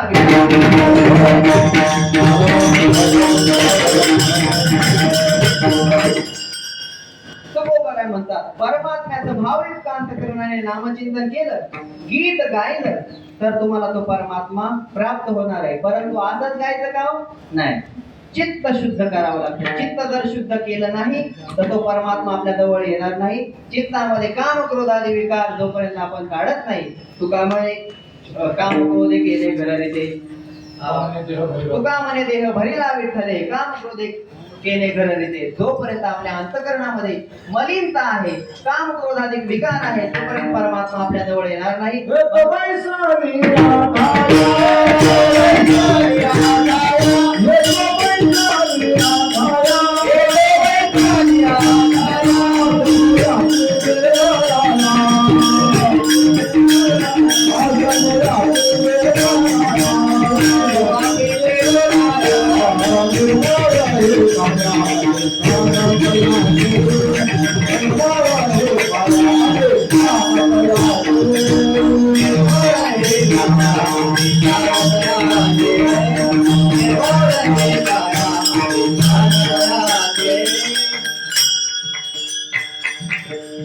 आपलं जर चित्त निर्मळ असेल, अंतकरण शुद्ध असेल तर येतो बैसलिया ठाया. आपल्याला त्या परमात्म्याकडे जायची गरज नाही. नलगती साया असं जावे वनांतरा, सुखे येतो घरा नारायण. तो परमात्मा आपल्याकडे आल्याशिवाय राहणार नाही. म्हणून तो गोबारा म्हणतात तुका म्हणे चित्त करा रे निर्मळ, ये म्हणे गोपाळ राहे तेथे.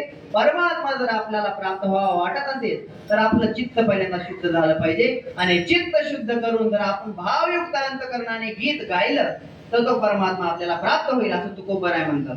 परंतु अडचण एक आहे महाराज, तुम्ही म्हणता गीत गायचं, परंतु गीताचे पण भरपूर प्रकार येतो. मुलांना कोणकोणते गीताचे प्रकार आहेत? शाळेत कोणतं गीत म्हणता तुम्ही? राष्ट्रगीत. राष्ट्रगीत आहे, छायागीत आहे, अजून राज्यगीत आहे, अजून गीताचे तर भरपूर प्रकार आहेत महाराज. यात कोणतं गीत म्हणायचं नेमकं? पिक्चरचे पण गीत आहेत, भावगीत आहे, भक्तिगीत आहे, भरपूर गीत आहेत. नेमकं कोणतं गीत गायचं? तर संत सांगतात कोणतं? रामकृष्ण गीते गातो, रामकृष्ण गीते गातो, रामकृष्ण गीते गातो.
रामकृष्ण गीते गीती गात टाळ चिपळ्या वाजवीत छंदे आपुली अनाथ निज घेऊन फिरत गा.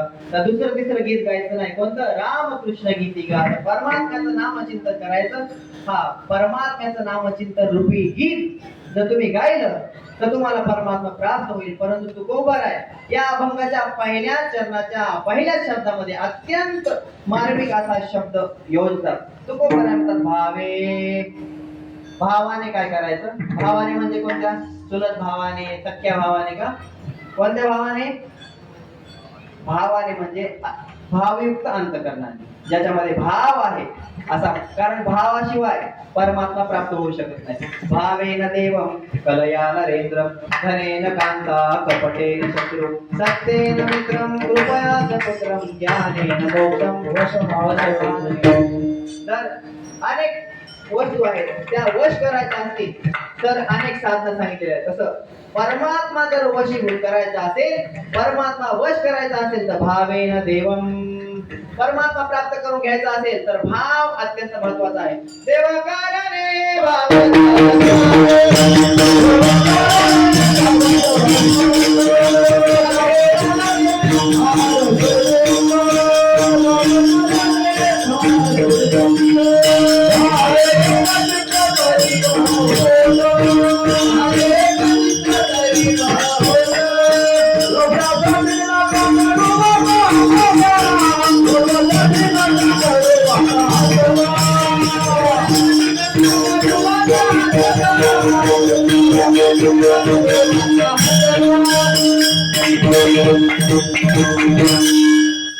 परमात्मा जर प्राप्त करून घ्यायचा असेल तर देवाकारणे भाव तस्मात, देव प्राप्त करून घ्यायचा असेल तर भाव हे अत्यंत अत्यंत प्रभावी आणि मुख्य साधन आहे.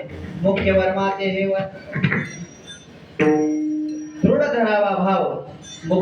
काय सांगितलं? मनी दृढ धरावा भाव. विठाला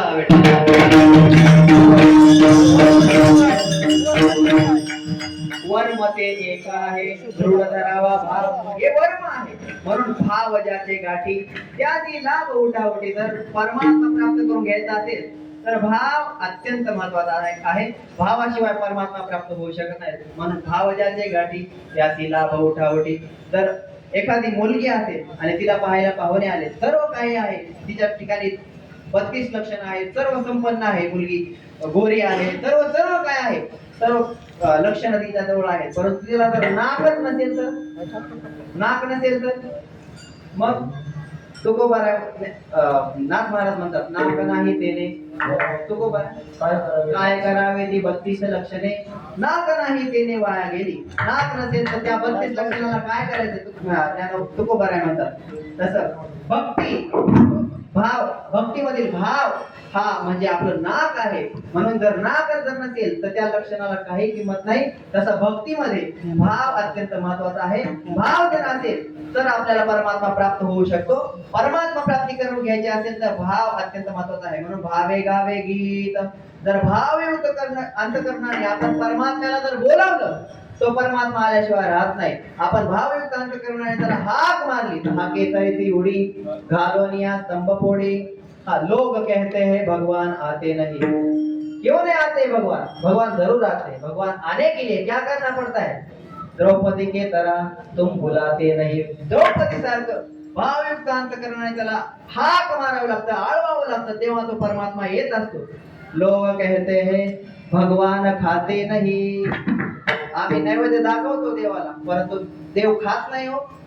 भगवान खातो पण नामदेव महाराज सारखं खाऊ घालावं लागतं. शबरी के तरह तुम खिलाते नहीं. शबरी सारखं आपण जर खाऊ घातलं तर भगवान परमात्मा उष्टे बोर देखील खाते. भाव असेल तर परमात्मा नक्कीच त्या हाकेला, त्या अळवणीला प्रतिसाद देत असतो. भाव नसेल तर काही होऊ शकत नाही. भगवद्गीतेच्या 12व्या अध्यायामध्ये वर्णन करत असताना भगवान परमात्मा म्हणतात पत्रम पुष्पम फलम तोयम यो मे भक्त्या प्रयश्यति तदहम भक्ती प्रवृत्त अश्नामी प्रयतात्मन. त्याचं विवेचन करत असताना ज्ञानोबराने मार्मिक अशा प्रकारचं वर्णन केलं. ज्ञानोबराय म्हणतात मग निस्तीव भाव उल्हासे, मग निस्तीव भाव उल्हासे मद अर्पावयाचे निमिसे फळची एक आवडे तैसे बलतयाचे हो. ज्ञानोबराय म्हणतात जर भावयुक्त अंतकरणाने जर आपण भगवान परमात्म्याला पत्र पुष्प फल आणि पाणी अर्पण जर केलं तर तो परमात्मा कसाही असो भावाने अर्पण केलेल्याने तो परमात्मा काय करतो स्वीकार करतो. एखाद्या भक्ताला जर फळ मिळालं नाही त्याने फुल अर्पण केलं तर ते फुल भगवान परमात्मा फुल कशासाठी असतं मुलांना? फुल कशासाठी असतं? एप्रिल फुल नाही, फुल कशासाठी असतं? वास घेण्यासाठी असतं. परंतु जर देवाला भावाने जर अर्पण केलं तो भगवान परमात्मा एवढा भावाचा भुकेला आहे की तो परमात्मा ते फुल वास घ्यायचं सोडून खाऊन टाकतो. तो आणि भक्त माझ्याकडे जावी आणि मी दोन्ही हात ओढवे मग देवना फेडिता देवी आदरे. तो परमात्मा फुल सेवन करतो. नवे नवे एखाद्याला फुल पण मिळालं नाही, फळ मिळालं, फुल पण नाही मिळालं, फळ पण नाही मिळालं, त्याने जर पान अर्पण केलं तरी तो परमात्मा पान ते पान पार सुकलेला असू द्या वाळलेला असू द्या परमात्मा ते पान सुद्धा स्वीकारतो. फक्त भाव पाहिजे. म्हणून काही न लगे एक भावाची कारण तुका म्हणे आण विठोबाचे. तुकोबा म्हणतो मी शपथ घेऊन सांगतो, शपथ.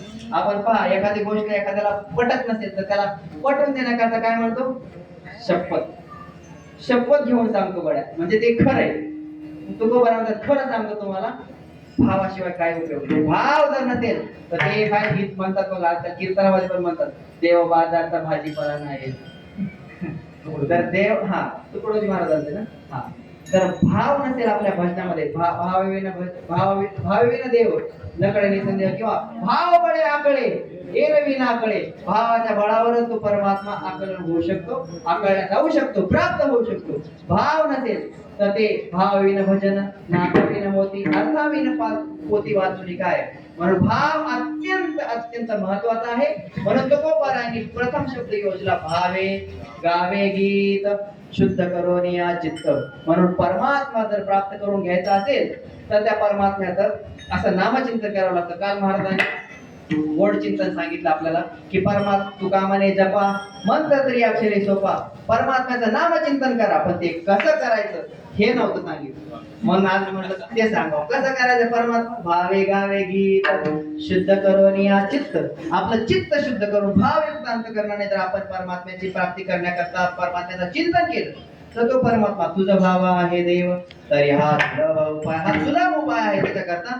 मग तो सद्ग्रहस्थ तुकोबारांना म्हणू लागला महाराज तुम्ही अत्यंत सुलभरित्या आम्हाला सगळं सांगितलं ते मला आता पटलेलं आहे. आता मी निश्चित प्रकारे तुम्ही सांगितलेल्या मार्गदर्शनाने परमात्म्याच्या प्राप्ती करण्याकरता प्रयत्न करणार आहे. तुकोबारा म्हणतात तुला घाई का आहे का? कुठं जॉबला जायचं आहे का?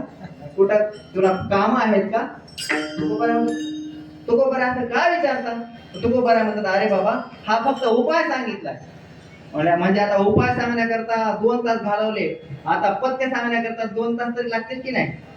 तुकोबारा म्हणतात की उपाय सांगून झालाय बाबा म्हणजे औषध दिले, औषध आता शिक.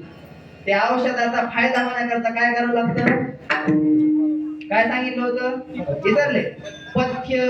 पथ्याचं पालन केलं पाहिजे. भोजनान द्यावे अन्न जेणे चुके अनुपान तरीच घेतले आता गुण होईल गान सत्यभाव. जर पथ्याचं पालन नाही केलं तर अपत्यशीळ ते व्याधी. जर व्याधी एखादी आपली नाहीशी व्हावी वाटत असेल तर पथ्य सांभाळणं अत्यंत आवश्यक आहे. अपथ्य केलं तर ती व्याधी कधीच आपळू शकत नाही. व्याधी रोगे दाटला दारून आणि ओखदासी उदासपण. हा ज्ञानोबा म्हणतात एखादा खूप ताप येणे फणफणलाय, ताप आली, खूप ताप आली आणि त्याचा अपत्य तो म्हणजे पथ्यच पाळत नाही. ते ताप तर हवे वाटते आणि पथ्यच पाळत नाही. मग ते राहील का ताप राहील? त्याचा तो रोग बरा होईल? ज्ञानोबा म्हणतात होणार नाही. म्हणून ते पथ्य पाळले पाहिजे तरच उपायाचा उपयोग होतो. उपायांचा उपयोग होण्याकरता औषध घेतलं तर रोग बरा होईलच असं सांगता येत नाही. परंतु ते पथ्य जर पालन केले तर रोग बरा होऊ शकतो. औषधाला हा पथ्याची आवश्यकता आहे. तुकोबाराय म्हणतात हे झाला उपाय. परंतु तो उपाय करत असताना पथ्य सांभाळणं आवश्यक आहे. ते काय काय पथ्य आहेत महाराज अभंगाच्या 3ऱ्या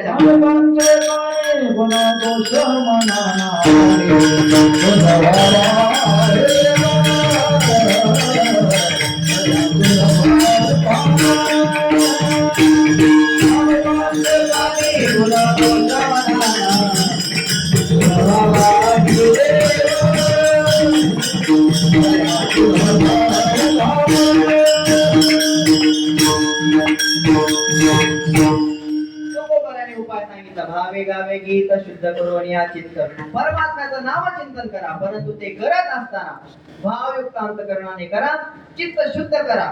आणि चित्त शुद्ध करण्याकरता अनेक उपाय आहेत. चित्त शुद्ध जर भाव वाटत असेल मनुष्याला तर काय काय करावं लागतं, काय पथ्य सांगितलं तुकोबारा सांगतात. अनेकांचे कानी गुण दोष मना नानी. तुकोबारा म्हणतात हे सर्व करत असताना, हा उपाय करत असताना पथ्य करणं आवश्यक आहे. ते पथ्य आहे की अनेकांचे कानी गुणदोष मना नानी. अनेकांचे गुणदोष कानी न आणि मना न आली. आपल्या कानाने पण दुसऱ्याचे गुणदोष ऐकू नको आणि मनाने पण त्याचं चिंतन करू नको. तुकोबाराने हे पथ्य सांगितलं. जर तुला परमात्मा प्राप्त करून घ्यायचा असेल तर दुसऱ्याचे गुणदोष ऐकू नको. गुणदोष ऐकल्याने काय होते तर आपलं चित्त मलिन होतं. त्याच गोष्टीचा आपण सतत विचार करत जातो आणि विचार केल्याने आपलं चित्त काय होतं, मलिन होतं. आणि एकदा मलिन चित्त झालं की तो परमात्मा येणार नाही. मलिन चित्त असल्यानंतर येणार नाही. आपला पहिलाच विषय झाला की पहिल्यांदा चित्त निर्मळ पाहिजे. जर मलिन चित्त झालं तर तो परमात्मा येऊ शकणार नाही. आणि तुला तर देव प्राप्त करायचा, तुझा भाव आहे. मग देव प्राप्त करायचा असेल तर कोणाची निंदा काही ऐकू नको. बरं ठीक आहे महाराज, ऐकणार नाही. काय सांगितलं तू, कानी न आली मना न आली. मनामध्ये चिंतन केल्यानंतर चित्त मलिन होतं. कानी ऐकल्यानंतर आता काय होईल. तुकोबारा म्हणतात जर दुसऱ्याचे नाम गुणदोष कानाने ऐकले तर काय होतं, आपल्या चित्तामध्ये ते विचार येणार, आपण दुसऱ्याची सहज काय म्हणतात त्याची निंदा होत.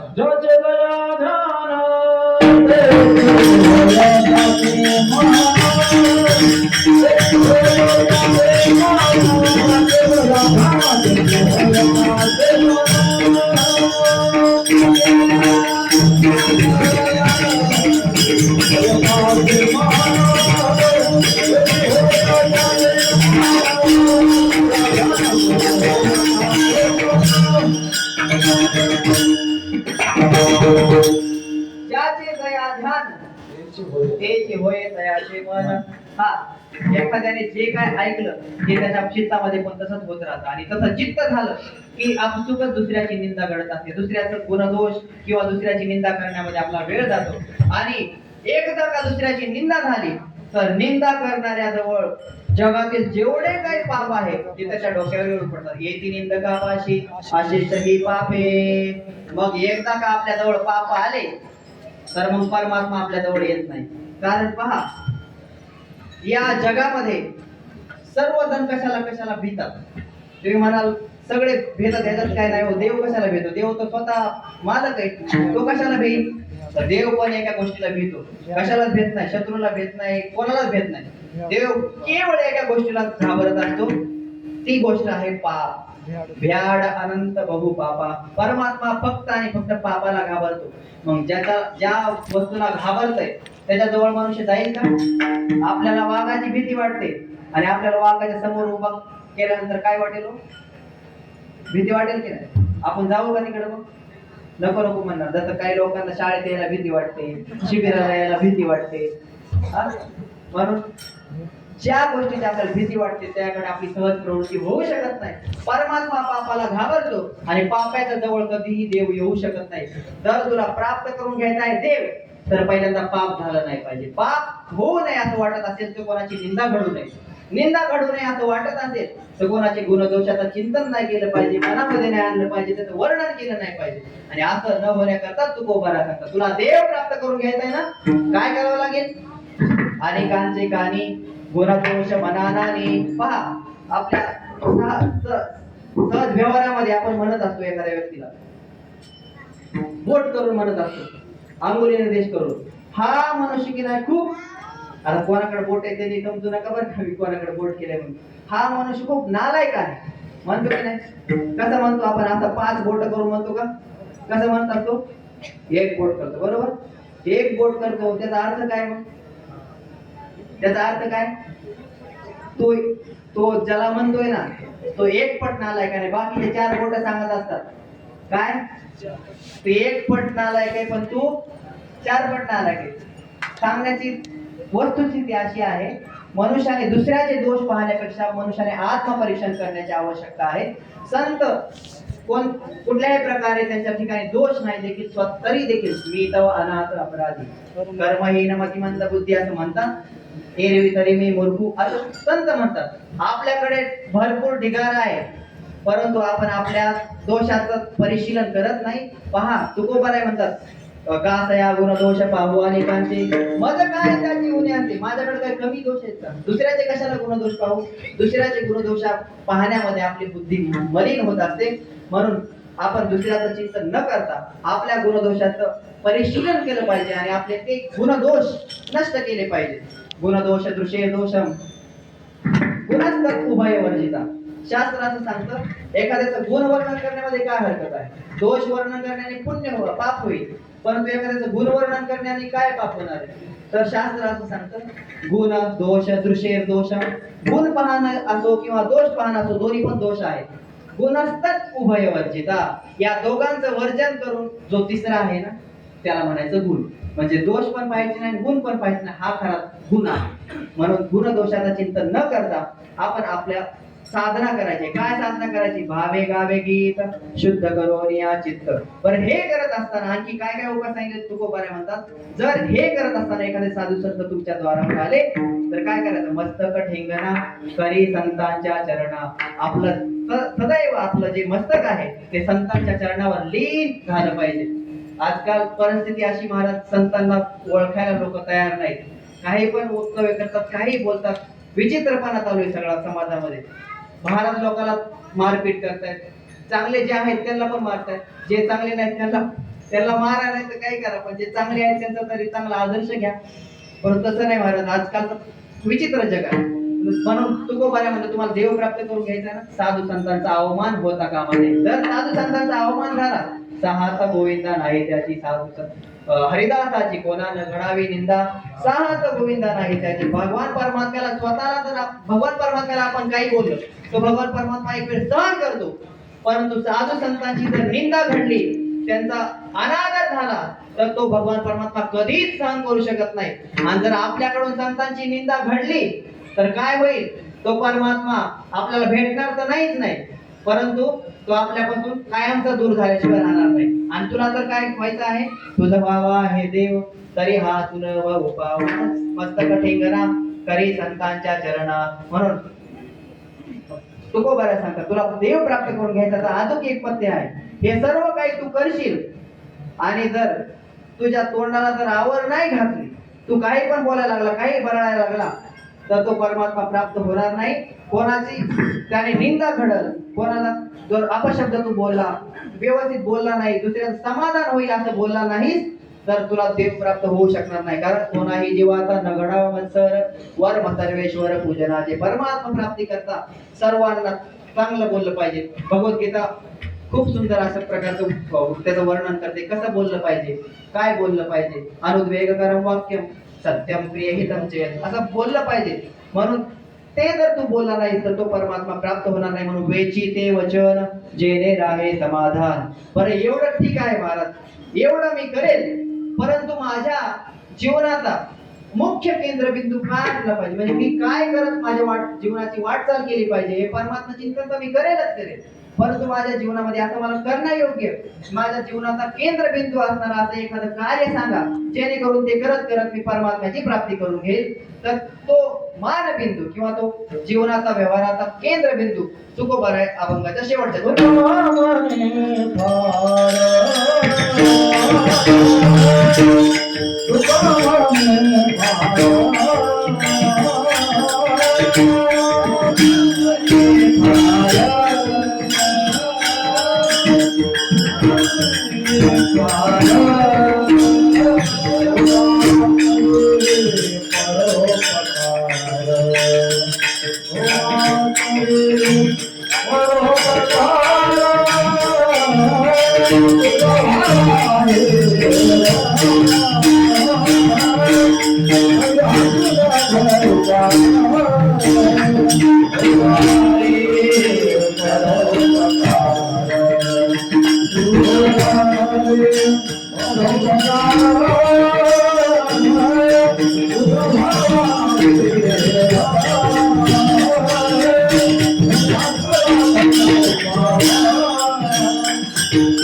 म्हणतात तुझ्या जीवन जगत असताना तुझ्या जीवनामध्ये एक कार्य मात्र तू केलं पाहिजे, ते म्हणजे तुका म्हणे फार थोडा तरी परोपकार. तुकोबाराय म्हणतात तुझ्या जीवनामध्ये फार उपकार कर, फार उपकार कर.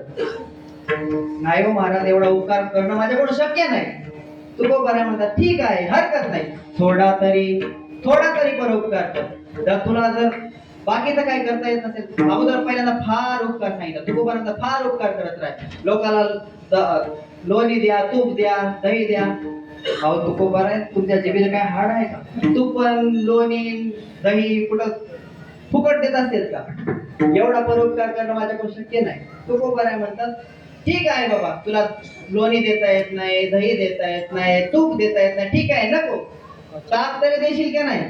तुकोबाराय म्हणतात नका घालू दूध दह्यामध्ये सार, ताकाचे उपकार तरी करा. ताक तरी देशील का नाही? ताक काय, पण आजकाल ताक पण विकत आहे महाराज. ताकच काय, पाणी विकत आहे, काहीच फुकट नाही. म्हणून तुकोबाराय उपकार करा. म्हणून तुकोबाराय सांगितलं उपकार करा. तुका म्हणे फार थोडा तरी परोपकार. ताक नाही देता येत ना, तुकाचे जीवन तरी पाजा, पाणी तरी पाजा. पण आपल्या जीवनामध्ये उपकार केला पाहिजे, कारण या मनुष्य लोकांमध्ये जो उपकार करतो त्याचा जीवनाला खऱ्या अर्थाने अर्थ आहे. जो उपकार केल्याशिवाय आपलं जीवन व्यतीत करतो त्याचं ते जगणच नाही. आत्मार्थम जीव लोकेस्मिन कोण जीवती मानवा परम परोपकारार्थम यह जीवती स जीवती. जो परोपकारासाठी जगतो त्याच्या जीवनाला किंमत आहे. म्हणून आपल्या जीवनामध्ये उपकार केला पाहिजे. उपकाराच्या योगाने काय होईल तर तुला परमात्मा प्राप्ती होईल. म्हणून तुझा भाव आहे देव तरी हा सुलभ उपाय विठोबा.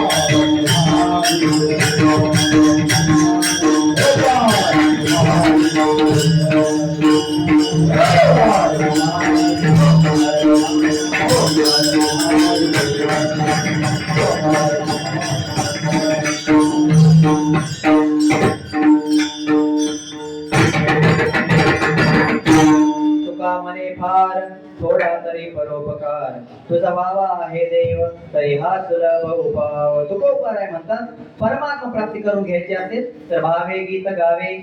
तुझा भावा आहे देव, तुला देव प्राप्त करून घ्यायचा असेल तर परमात्म्याचं नामचिंतन कर, भावयुक्त अंतःकरणाने कर. ते करत असताना थोडा तरी परोपकार, आपल्या जीवनामध्ये परोपकार घडला पाहिजे. फार नाही जमला तर थोडा तरी परोपकार आपण केला पाहिजे. म्हणून तुझा भावा आहे देव तरी हा सुलभ उपाव. यथामती यथावकाश माझ्या अल्पबुद्धीप्रमाणे चिंतन करण्याचा प्रयत्न केलेला आहे. बोलत असताना एखादा अपसिद्धांत अपदृष्टांत गेला असेल तर ते माझ्या वाणीचे दोष आहेत. वास्तविक हे सर्व काय जे काय सांगण्याचा प्रयत्न केला ते सर्व स्वानंद सुखनिवासी सद्गुरू जोग महाराज संस्थापित वारकरी शिक्षण संस्थेतील गुरुवार्याने जे काय शिकवलं, जे काय सांगितलं, जे काय ज्ञान त्यांच्याकडून ग्रहण करण्याचा योग आला तेच सांगण्याचा प्रयत्न केला. गंगेची उदक जैसे अर्पीचे देव पित्र, जसं गंगेचंच पाणी गंगेला अर्पण करावं तसं गुरुवारांच्या समोर काहीतरी बोलण्याचा प्रयत्न केलेला आहे. वास्तविक माझा तेवढा अधिकार नाही, काही योग्यता नाही, परंतु काहीतरी तोडकं मोडकं बोलण्याचा प्रयत्न केलेला आहे. म्हणून निवडते पुरते अधिकता सरते करून घ्यावे तुम्ही ते विनयतू असे. पायाच्या प्रसादे काही बोली विनोदे मत क्षमा करणे संती नव्हे अंगभूत युक्ती नव्हे हा उपदेश तुमचे बडबडी रोशेष तुमच्या कृपेचे पोसणे जन्मोजन्मी तुका म्हणे. ज्ञानेश्वर भागवती